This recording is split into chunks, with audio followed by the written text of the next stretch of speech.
നമസ്കാരം. Win media ന്യൂസിലേക്ക് സ്വാഗതം. പാണാവള്ളി അംബികാവിലാസം അരയങ്കാവ് ദേവീക്ഷേത്രത്തിലെ ഉത്സവത്തിന് ഞായറാഴ്ച തുടക്കമാവും. ഫെബ്രുവരി 23-ന് സമാപിക്കും. ഒരുക്കങ്ങൾ പൂർത്തിയായതായി ഭാരവാഹികൾ വാർത്താസമ്മേളനത്തിൽ പറഞ്ഞു.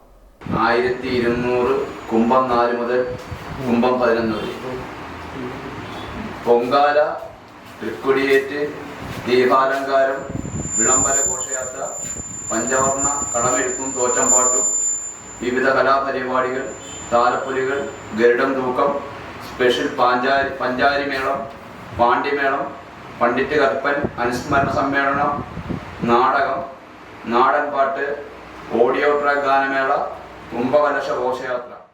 പാണാവള്ളി അംബികാവിലാസം അരയങ്കാവ് ദേവീക്ഷേത്രത്തിൽ തിരുവുത്സവത്തിന് ഫെബ്രുവരി 16 ഞായറാഴ്ച കൊടികയറും.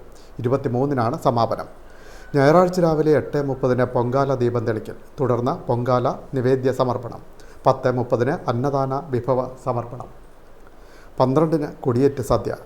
രാത്രി 7-നും 8-നും മധ്യേ ക്ഷേത്രം തന്ത്രി ബ്രഹ്മശ്രീ അഴകത്ത് പരമേശ്വരൻ നമ്പൂതിരിപ്പാടിൻ്റെയും ക്ഷേത്രം മേൽശാന്തി ബ്രഹ്മശ്രീ ഡോക്ടർ ഷാജി അരവിന്ദൻ തന്ത്രികളുടെയും മുഖ്യ കാർമ്മികത്വത്തിലാണ് കൊടിയേറ്റ്. തുടർന്ന് താലപ്പൊലി വരവ്, രാത്രി 8-ന് കൈകൊട്ടിക്കളി, 9-ന് ഡാൻസ്. 20-ാം തീയതി വൈകിട്ട് 4-ന് കുംഭ കലശ ഘോഷയാത്ര, വൈകിട്ട് 5:30-ന് ശ്രീബലി, തുടർന്ന് താലപ്പൊലി വരവ്, ഗരുഡൻ തൂക്കം, രാത്രി 7-ന് പണ്ഡിറ്റ് കർപ്പൻ മാസ്റ്റർ അനുസ്മരണ സമ്മേളനവും അവാർഡ് വിതരണവും ആദരവും. സമ്മേളനം ധീവരസഭ സംസ്ഥാന ജനറൽ സെക്രട്ടറി വി ദിനകരൻ ഉദ്ഘാടനം ചെയ്യും. ദേവസ്വം പ്രസിഡന്റ് രാജേഷ് നാരായണൻ അധ്യക്ഷനാവും. സുരേഷ് കരിയിൽ മുഖ്യപ്രഭാഷണം നടത്തും. 8:15-ന് നാടകം. 21-ാം തീയതി വൈകിട്ട് 4-ന് തിരുവുത്സവ വിളംബര ഘോഷയാത്ര, 22-ന് മഹോത്സവം, 8:30-ന് ശ്രീബലി, തുടർന്ന് സ്പെഷ്യൽ പഞ്ചാരിമേളം. ഉച്ചയ്ക്ക് 12:30-ന് മഹോത്സവ സദ്യ, 4:30-ന് കാഴ്ച ശ്രീബലി, തുടർന്ന് സ്പെഷ്യൽ പഞ്ചാരിമേളം.